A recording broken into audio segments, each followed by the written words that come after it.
দেখে মনে হতে পারে কয়েকশো বছর আগের কোনো দৃশ্য। দুটি বিশাল মাস্তুল, উপরে ফুলে ওঠা পাল, আর বাতাসের শক্তিতে সমুদ্র পাড়ি দিচ্ছে জাহাজ। কিন্তু এটি পুরনো দিনের কোনো জলদস্যু জাহাজ নয়। আধুনিক যুগে এই পালতোলা জাহাজে ক্যারিবিয়ান অঞ্চল থেকে ইউরোপে আনা হয়েছে প্রায় 40 টন পণ্য।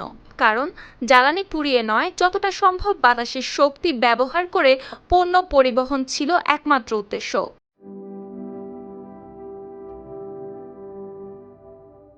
32 মিটার দীর্ঘ দুই মাস্তুলের জাহাজটির নাম ট্রেস হোমব্রেস। দীর্ঘ সমুদ্রযাত্রা শেষে নেদারল্যান্ডসের আমস্টারডাম বন্দরে পৌঁছায় 160 টনের এ জাহাজ। এরপর জাহাজ থেকে একে একে নামানো হয় কফি ও কোকোর বস্তা সহ অন্যান্য পণ্য।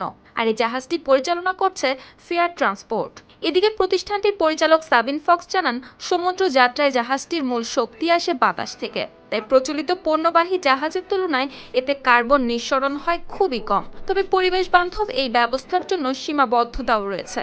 আধুনিক কার্গো জাহাজের তুলনায় এটি চলে ধীরে, পণ্য পৌঁছাতে সময় লাগে অনেক, এবং একসঙ্গে বহনও করা যায় তুলনামূলক কম।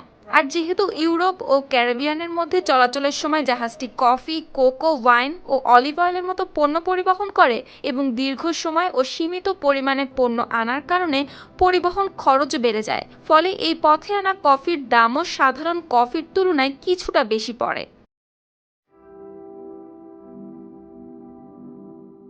তবু ক্রেতাদের একটি অংশ সেই বাড়তি দাম দিতেই প্রস্তুত বলে জানিয়েছেন আমস্টারডামের কফি ব্যবসায়ী ওলাফ ট্রাম্প। কারণ তাদের কাছে শুধু কফির স্বাদ নয়, কিভাবে সেটি হাজার হাজার কিলোমিটার পথ পাড়ি দিয়ে এসেছে সেটিও গুরুত্বপূর্ণ।